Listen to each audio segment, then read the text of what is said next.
When Daniel Carter stepped off the bus, nobody was waiting for him.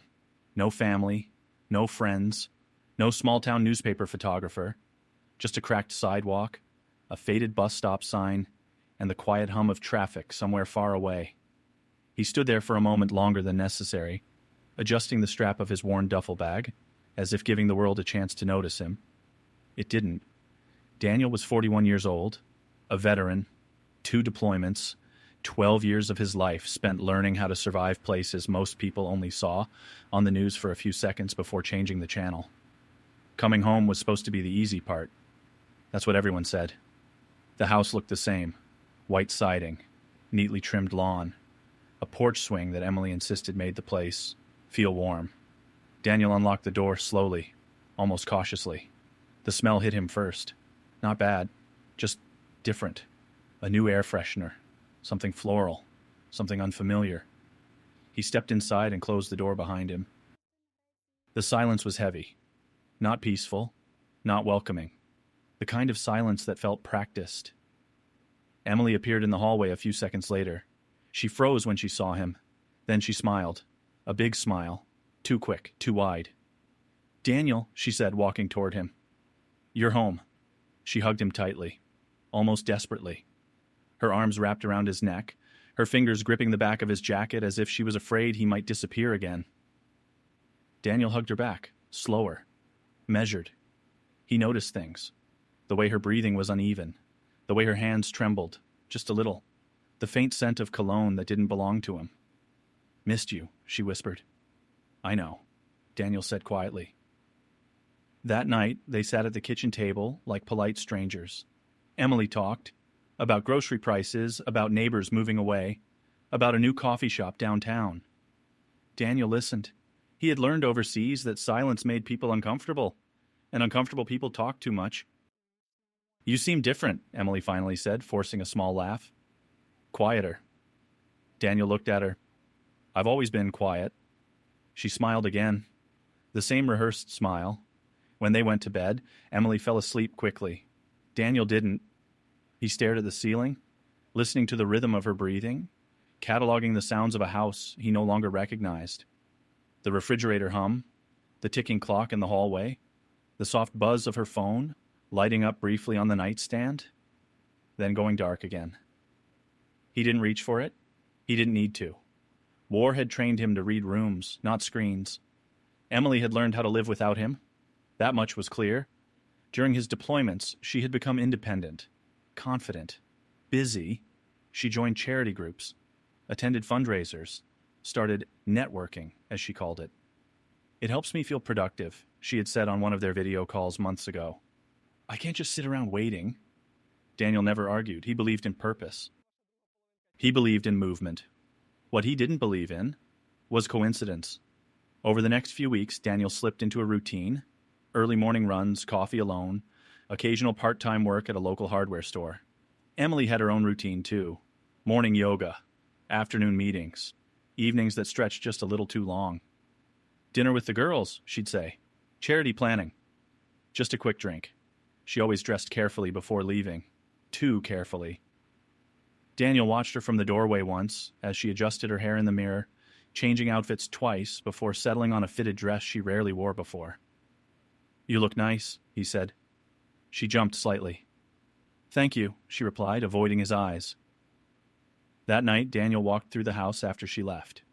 Not searching, not snooping, just noticing. A second wine glass in the sink, a receipt folded too neatly on the counter, a laptop password changed. None of it proved anything, but proof wasn't necessary. Experience was enough. Emily met Ethan Walker on a Thursday evening. Daniel didn't know his name yet. All he knew was that Emily came home later than usual, glowing in a way he hadn't seen in years. "You're in a good mood," Daniel said casually. She hesitated. "Oh, yeah. Productive meeting." "With who?" "A potential donor." She walked past him into the bathroom, closing the door gently behind her. Too gently. Daniel sat on the couch long after she went to bed. He thought about the men he served with. Some came home angry. Some broken. Some didn't come home at all. He had survived. And now, for the first time, he wondered if survival had a different cost. Ethan was 32, young, confident, well-spoken. He ran a small but rapidly growing tech company and wore success like a tailored suit, effortless and intentional. When Emily first noticed him, it wasn't attraction. It was relief. He didn't ask about her husband, didn't lower his voice when mentioning money, didn't treat her like someone whose life was on pause while a man fought a war. "You ever feel like you're meant for more?" he asked her during their third conversation. Emily laughed. "All the time." That was the moment something shifted. Not love, not desire, permission. Daniel sensed it before he understood it. Emily laughed more, but the laughter felt borrowed. She touched her phone constantly, then quickly locked the screen when he entered the room. One night, she reached for him in bed, awkwardly, uncertain. Daniel turned toward her. She froze. "I'm tired," she said quickly, rolling away. Daniel didn't follow. He stared into the dark, jaw clenched, heart steady. In combat, panic gets you killed. At home, it teaches you the truth. Weeks passed, then months, and with every passing day, the distance grew, not loud, not dramatic, but quiet and suffocating. Daniel never raised his voice, never accused, never begged. He simply observed. And deep down, he already knew. The war hadn't taken his marriage. Something else had. Something closer. Something smiling. Emily told herself she hadn't planned any of it. That was the lie she repeated most often, because it sounded reasonable. Life just happened. People met. Conversations flowed. Nothing technically wrong. At least, not at first. Ethan Walker wasn't supposed to matter. He was just another name on a guest list at a charity fundraiser downtown. Another well-dressed donor shaking hands, smiling for photos, talking about innovation and opportunity, like the future was something he personally owned. Emily remembered noticing his confidence before his face. Not arrogance, certainty. When he spoke, people leaned in. When he laughed, others followed. And when he looked at her, really looked, she felt something unfamiliar. Not excitement, recognition. "So, what do you do, Emily?" he asked casually, sipping his drink. She hesitated. "I manage things." "At home." He smiled politely. "That sounds like a waste," he said without cruelty. "You're clearly smarter than that." No one had said that to her in years. They talked for 20 minutes. About work, about travel, about ambition. He didn't ask about her husband. Emily noticed that too. And instead of correcting him, she enjoyed the silence. Daniel noticed the changes before Emily did. She started waking up earlier, dressing differently, caring more about details she used to ignore. The perfume changed. Subtle, expensive. "New scent?" Daniel asked one morning, pouring coffee. Emily stiffened for half a second. "Oh, yeah, someone recommended it." "Smells nice," he said. She smiled, relieved. Daniel watched the smile fade the moment she turned away. Ethan made Emily feel young. Not in years, in possibility. With Daniel, everything was history. Shared memories, shared sacrifice, shared endurance. With Ethan, there was only now. He talked about expanding his company. About moving offices to the city. About freedom. "You ever feel trapped by responsibility?" he asked her during lunch one afternoon. Emily stirred her drink slowly. "Sometimes," she admitted. "You shouldn't," he said. "Life's too short." She nodded. What she didn't say was that responsibility had a face. A quiet man. A steady voice. A husband who had come back from war expecting the same woman he left behind. Daniel had learned to read maps. Routes. Patterns. Deviations. Emily's schedule no longer made sense. Errands that took too long. Meetings that didn't line up. Stories that changed slightly each time she told them. Not lies. Adjustments. The kind people make when they're tired of explaining themselves. One evening, Daniel sat alone in the living room while Emily got ready upstairs. He could hear her footsteps pacing, drawer opening, closing, opening again. She came down the stairs wearing a dress he'd never seen before. "I'll be late," she said quickly. "Work?" She nodded. "Too fast." Daniel stood. "Emily." She froze halfway to the door. "Yeah?" He studied her face, not angrily, not accusingly, just carefully. "Be safe." Something flickered behind her eyes.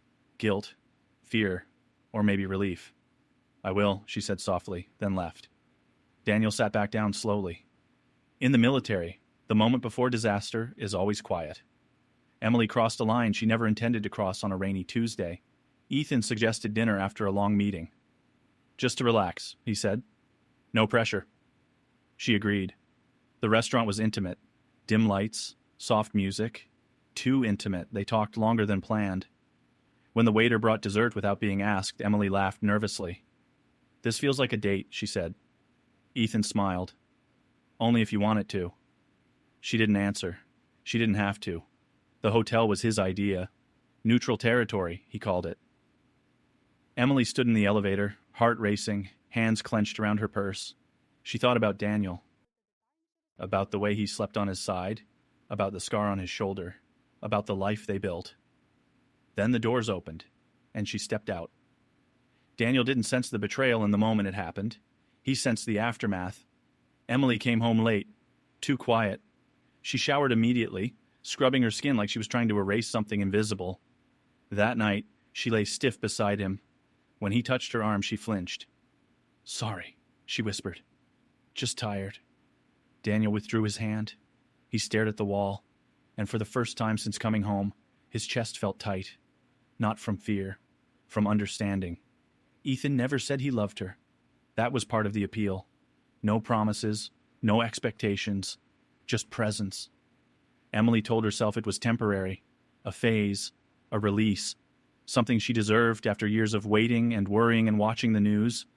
With Ethan, she didn't have to be strong. She just had to be there. Daniel began to remember things Emily had said over the years. "I feel invisible sometimes. I don't know who I am anymore. I wish things were simpler." He had listened, but he hadn't seen the danger. War teaches you to expect the enemy in front of you, not sleeping beside you. The affair settled into a rhythm, predictable, controlled, and that made it more dangerous. Emily learned how to lie without lying. Daniel learned how to wait. Neither of them spoke the truth, and the distance between them stopped growing because it had reached its limit. What came next was inevitable. Daniel never followed Emily, not because he couldn't, because he didn't want to become that man, the kind of man who hides in parking lots, who watches through tinted glass, who breathes quietly while his marriage collapses in real time. He'd seen enough hiding in his life. Out there, hiding was survival. In here, hiding was humiliation. So Daniel did something else. He observed, and observation was what kept people alive. Emily started living like someone who had two versions of herself. The first version wore sweatpants in the morning and talked about laundry and grocery lists. She moved around the kitchen like a woman doing her duty.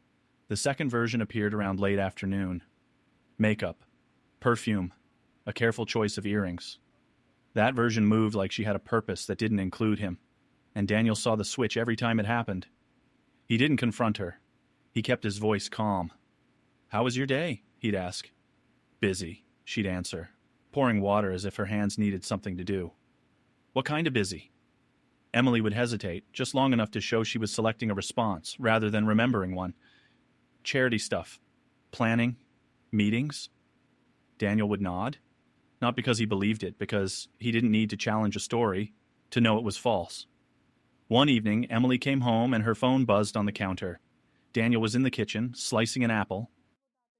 Emily's eyes locked onto the phone instantly, the way a soldier's eyes lock onto a sudden movement. Daniel noticed her body tense. Then she smiled. Too late. "Probably just a group chat," she said quickly. Daniel didn't ask. He didn't look at the screen. He kept slicing the apple, steady and controlled. But inside, something shifted. Not anger. Confirmation. The worst part wasn't the idea that she was sleeping with someone else. The worst part was realizing she was learning how to exist without him. Her laughter didn't reach him anymore. Her conversations felt like reports, not connection. And when he talked about his own day, she listened like someone waiting for their turn to speak, rather than actually hearing him. Sometimes Daniel would catch her staring into space, not daydreaming, escaping, as if the room they shared wasn't real, and her mind had already left. Daniel's friend Marcus came over one Saturday. Marcus was also a veteran. They served together years ago. He walked into the house, looked around, and immediately said, Feels quiet in here. Daniel gave a small smile. Yeah, he said. Quiet. Emily greeted Marcus politely, offered coffee, then left for an appointment before they could sit down properly. Marcus watched her go. Then he looked at Daniel. You okay? Daniel shrugged. Just adjusting. Marcus studied him. You're not good at lying, brother. Daniel didn't answer. He didn't have to. After Marcus left, Daniel sat alone on the porch swing. The air was cool. The neighborhood was alive with small, normal things. Kids on bikes. Dogs barking. A lawnmower in the distance. Daniel stared at the street. He remembered the first years of his marriage. Emily used to wait for him by the window when he came home from base. She'd open the door before he could knock. Back then, love was obvious. Now everything was hidden. One night, Emily tried to initiate intimacy. Not gently, not naturally. It was sudden, almost like a task. She kissed Daniel a little too firmly, like she was trying to convince herself as much as him. Daniel kissed her back briefly. Then he stopped. Emily opened her eyes, confused, almost irritated. What? She whispered. Daniel stared at her. You don't have to force it, he said quietly. Emily pulled away, sitting up. I'm not forcing anything. Daniel didn't argue. He just looked at her. Emily's face tightened. You're acting weird, she said. Daniel nodded slowly. Maybe I am. Emily stood and walked to the bathroom, shutting the door. Daniel lay back on the bed and stared at the ceiling again. His heart was steady. His mind was not. The next day, Daniel went to the hardware store where he worked part-time. The owner, an older man named Tom, liked Daniel. Not in a dramatic way, in a quiet, respectful way. Tom was the kind of man who didn't ask too many questions, but that day, he asked one. You married? Tom said casually while stacking boxes. Daniel paused. Yes. Tom nodded. Marriage is hard. Daniel didn't respond. Tom kept talking like he wasn't sure whether he should stop. My wife, she cheated once, Tom said, voice low. Long time ago. Daniel's hands froze on the box. Tom sighed. Didn't think I'd survive it, he continued. Didn't scream. Didn't hit anyone. Just felt empty. Daniel swallowed. What did you do? He asked. Tom looked at him carefully. I chose what I could live with, Tom said. Daniel carried that sentence home like weight. That evening, Emily told him she was going to a fundraiser dinner. Mandatory, she said, rolling her eyes. Daniel nodded. What time? Late. He watched her put on lipstick, then wipe it off, then reapply. He watched her choose a dress, then change it, then change again. He watched her body language, the little signs of a woman preparing for someone else. Before she left, she grabbed her purse and reached for the door. Daniel spoke. Emily! She turned, already tense. He walked toward her slowly. Not threatening, not emotional, just steady. Do you still want this? He asked. Emily blinked. This? She repeated. Us, Daniel said simply. Emily's throat moved as she swallowed. Her eyes darted away. I don't know what you mean. Daniel stared at her for a long moment. Then he nodded once. Okay, he said quietly. Emily's eyes widened slightly. She seemed relieved and terrified. She left. That night, Daniel didn't sit in the living room. He didn't watch TV. He didn't wait by the window. He did something he hadn't done since deployment. He prepared. Not a plan for revenge, a plan for truth. He opened a notebook and wrote down dates, not because he needed evidence for court, but because writing it made it real. The late nights, the sudden meetings, the changed passwords, the distance. He stared at the page until his eyes burned. Then he closed the notebook. And for the first time, he admitted something to himself. Emily wasn't drifting away. She had already left. She was just still living in the house. When Emily came home after midnight, Daniel was awake. Not waiting, just awake. She entered quietly, like someone sneaking into a life that wasn't hers. Daniel heard her footsteps. He heard her keys. He heard her pause in the hallway as if checking whether he was asleep. Then she walked into the bedroom. She froze when she saw his eyes open.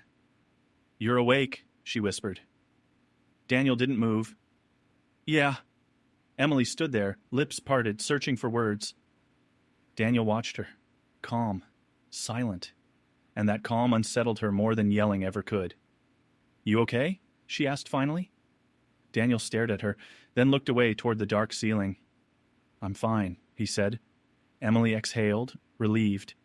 But Daniel wasn't fine. He was done pretending. And soon, the pretending would end for both of them. Emily kept telling herself she wasn't a bad person. Bad people were careless. Bad people were cruel. Bad people didn't feel guilt. And she felt guilt constantly. It sat in her chest like a stone. It was there when she brushed her teeth. There when she poured coffee.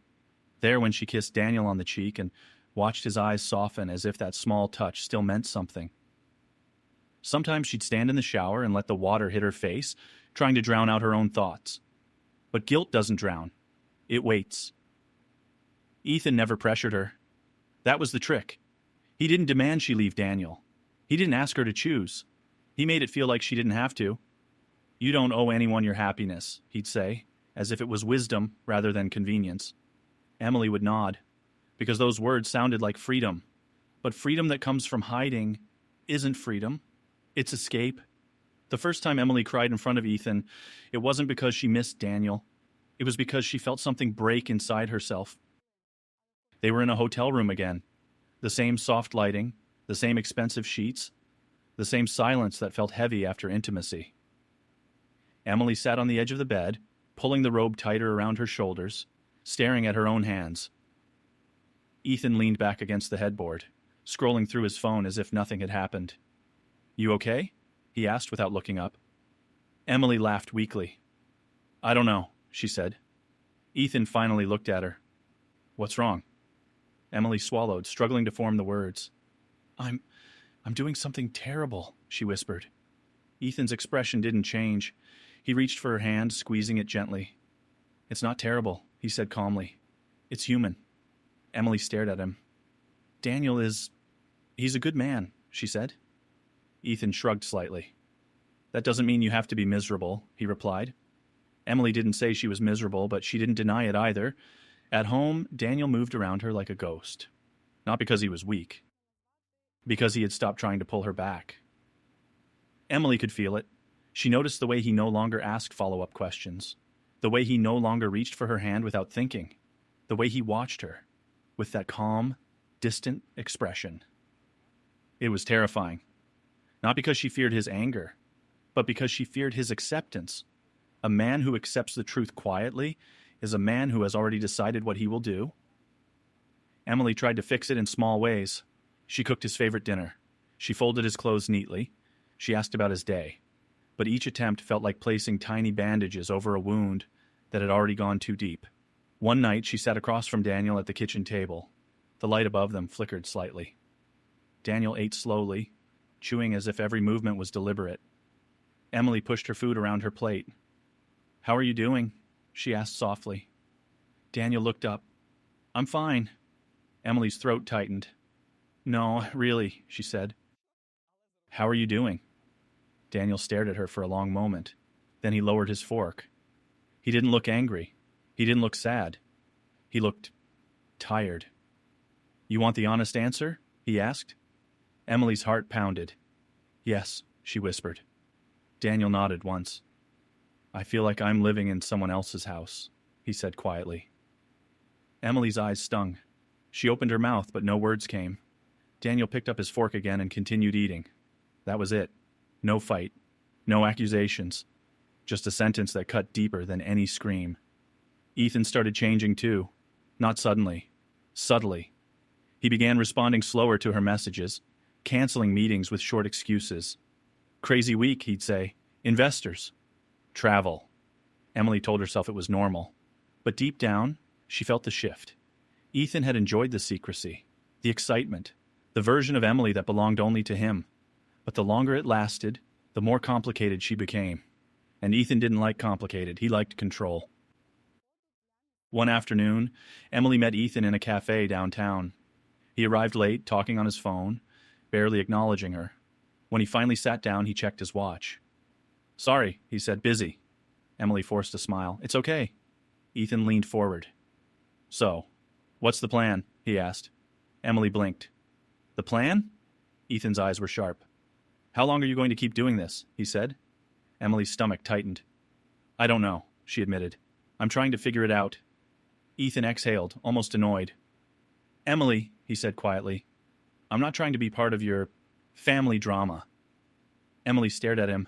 Family drama. That's what her marriage was to him. A story on the side. Ethan leaned back. I like you, he said, but I don't do messy. Emily swallowed hard. It is messy, she whispered. Ethan gave a small smile. That's why you should choose, he said. Or end it. Emily felt cold. For months, Ethan had been her escape. Now he was demanding a decision. And suddenly, the illusion shattered. Ethan didn't want her. He wanted the version of her that didn't come with consequences. That night, Emily came home and saw Daniel sitting on the porch. He was staring out at the street, hands resting on his knees. He looked still, like someone waiting for a storm. Emily paused at the door. Hey, she said softly. Daniel didn't turn right away. Hey, he replied. Emily walked toward him slowly. The porch light cast a soft glow on his face. She could see lines there that hadn't existed before. Or maybe they had, and she had stopped noticing. Emily sat beside him. For a moment, neither spoke. Then Emily whispered, Do you ever regret it? Daniel turned his head slightly. Regret what? The military, she said. Everything you gave up. Daniel stared at the street again. No, he said calmly. Emily waited. Daniel continued, voice quiet. I regret thinking that coming home would be the hard part, he said. Emily's chest tightened. She wanted to say something. Anything. To confess, to apologize, to explain. But confession would destroy the life she still half clung to. An apology would require honesty. So she sat there, silent, and silence became her decision. Later, in bed, Daniel lay on his back, staring at the ceiling. Emily lay beside him, facing away. Her eyes were open. She could feel Daniel's presence like weight, not hostile, just undeniable. She realized something then. Daniel wasn't blind. He was choosing not to explode, and that choice was what made her feel truly exposed. The next week, Ethan sent her a message. We need to talk. Tonight. Emily stared at the screen for a long time. Her hands shook. She thought about Daniel, about his quiet sentence at the table. I feel like I'm living in someone else's house. Emily realized the truth. She had been building a new life in her mind, without ever having the courage to end the old one properly. And now, the two lives were about to collide. The truth didn't arrive dramatically. There was no lipstick on a collar, no late-night phone call answered in panic, no neighbor whispering rumors over the fence. The truth arrived quietly, like everything else in Daniel's life. It was a receipt, folded carefully, tucked inside a coat pocket Emily rarely wore. Daniel found it by accident. He was doing laundry, not to be helpful, not to prove a point, just routine. The receipt slipped out when he lifted the coat. A hotel name, downtown, expensive, and very familiar. Daniel picked it up slowly. He didn't feel a rush of anger. He didn't feel sick. He felt still, like a soldier hearing the final coordinates after already knowing where the enemy is. He sat down at the kitchen table and placed the receipt in front of him. Then he waited. Emily came home an hour later. She was talking when she walked in, already mid-sentence, already distracted. And then she said they need more funding before. She stopped when she saw Daniel. He was sitting at the table. The receipt lay between his hands. Flat, visible. Emily's breath caught. What's that? She asked, though she already knew. Daniel looked at her calmly. Sit down, he said. It wasn't a command. It was a request. And somehow that made it worse. Emily sat. Her hands trembled slightly as she placed them in her lap. Daniel slid the receipt toward her. Do you want to explain this? He asked, or should I? Emily stared at the paper as if it might disappear. I can explain, she whispered. Daniel nodded. Okay. He leaned back in his chair and waited. Emily spoke slowly at first, too carefully. It's not what it looks like, she said. Daniel's eyes didn't change. That's usually how explanations start, he replied. Emily swallowed. I didn't plan it, she said. It just happened. Daniel said nothing. I was lonely, she continued, voice shaking. You were gone. For so long. Daniel inhaled quietly. I was in a war zone, he said. Emily flinched. I know, she whispered. And I hated that. I hated every second of it. Daniel leaned forward slightly. Who is he? He asked. Emily closed her eyes. For a long moment, she said nothing. Then, barely audible, Ethan. Daniel nodded. Just once. How long? He asked. Emily's chest rose and fell rapidly. A few months. Daniel did the math instantly. How many times? He asked. Emily hesitated. Daniel's voice hardened slightly. Not angry, but precise. Emily, he said. Don't protect him. Don't protect yourself. Just answer. She looked up at him. Enough, she whispered. Daniel exhaled slowly. The room felt smaller. Not claustrophobic. Just final. Daniel stood up and walked to the sink. He placed his hands on the counter, staring at nothing. Emily watched his back, waiting for something. Anger. Shouting. A slammed door. None of it came. Instead, Daniel spoke quietly. Did you ever think about telling me? He asked. Emily wiped tears from her cheeks. Yes, she said. Every day.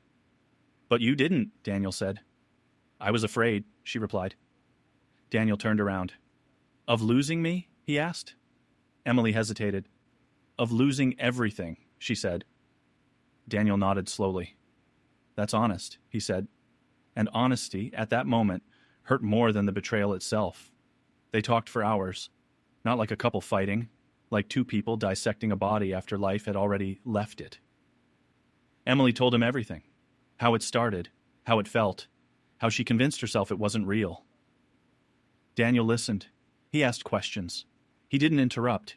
He didn't accuse. And that terrified Emily more than rage ever could. At one point she asked softly, Why aren't you yelling?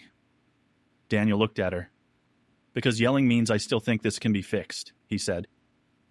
Emily broke down completely then. She covered her face and sobbed. Daniel didn't move. He let her cry. When the tears slowed, Emily looked at him with red, swollen eyes. Do you hate me? She asked. Daniel thought for a long moment. No, he said finally. But I don't trust you. Emily nodded. I understand.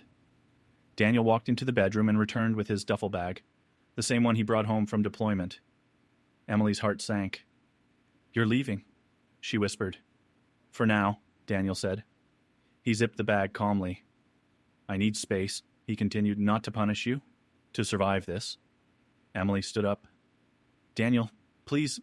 He raised a hand gently. Don't, he said. Not tonight. He walked toward the door. At the threshold, he stopped. He didn't turn around immediately.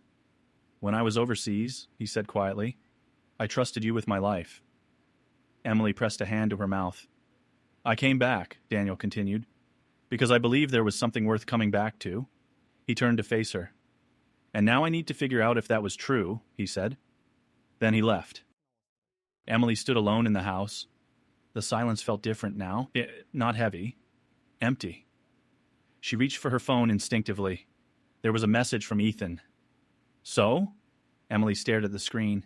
For the first time, the name didn't comfort her. It felt small, inadequate. She realized something too late. Ethan had never risked anything. Daniel had risked everything. And now, she might lose both. Daniel spent the night in a small motel just outside the city. Nothing fancy. A bed, a chair, a window facing a parking lot lit by a flickering street lamp. He sat on the edge of the bed for a long time, boots still on, duffel bag at his feet. For years, his body had learned how to rest anywhere. His mind hadn't. He replayed the conversation in his head, not to torture himself, but to understand it. Emily's voice, her pauses, the moments where truth slipped out accidentally. He realized something slowly, carefully. She hadn't chosen Ethan over him. She had chosen escape over honesty. And that distinction mattered. Emily didn't sleep at all that night. She sat on the couch, wrapped in a blanket that smelled like Daniel, staring at the dark television screen. Every sound made her flinch. The house no longer felt like home. It felt like evidence. At 3 a.m, she finally texted Ethan. Daniel knows. The reply came quickly. Too quickly. That's bad. No apology, no concern, just inconvenience. Emily stared at the screen. "We need to talk," she typed. The typing bubble appeared, then disappeared. Minutes passed. Then a message. "I don't think that's a good idea right now." Emily's chest tightened. She called him, straight to voicemail. She called again. Nothing. For months, Ethan had been her escape. Now he was gone at the first sign of consequences. Daniel didn't go back home the next day. He went somewhere else. A veterans center on the edge of town. Not for counseling, not for help, just to sit. He watched men older than him play cards, talk quietly, laugh occasionally. Men who had lost things too.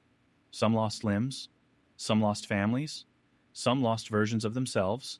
They never got back. Daniel realized something important. Pain wasn't unique, but choices were.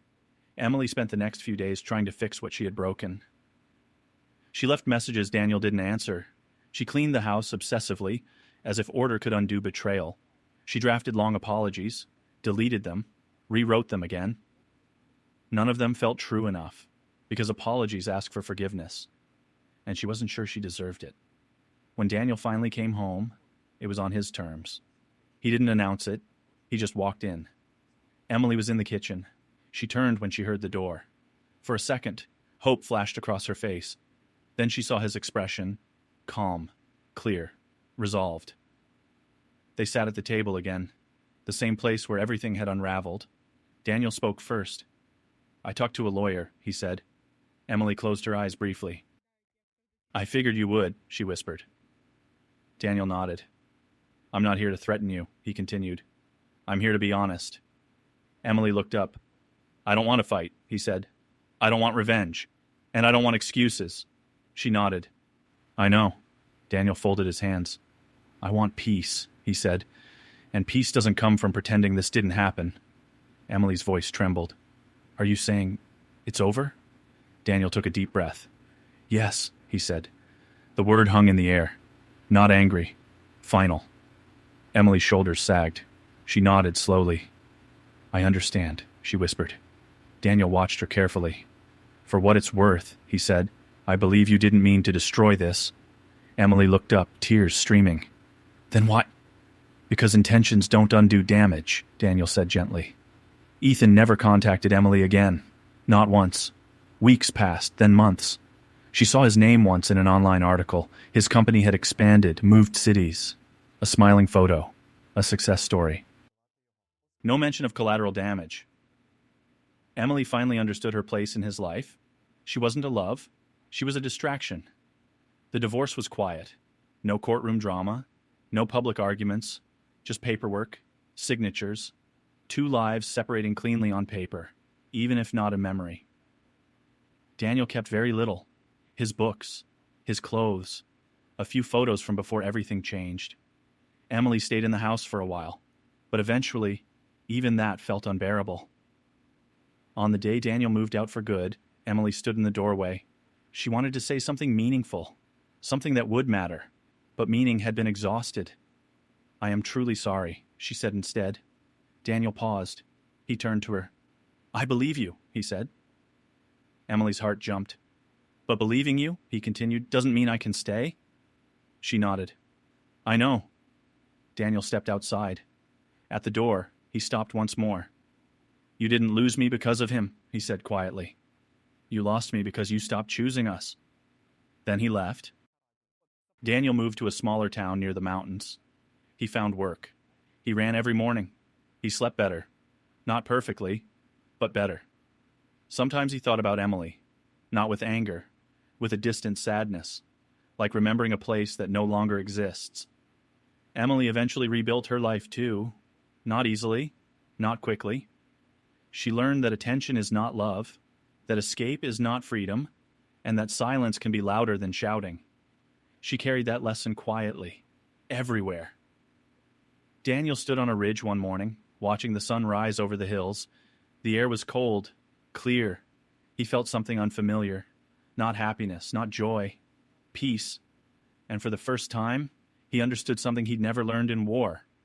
Survival is not the same as staying, and sometimes walking away is not weakness. It's the strongest thing a person can do.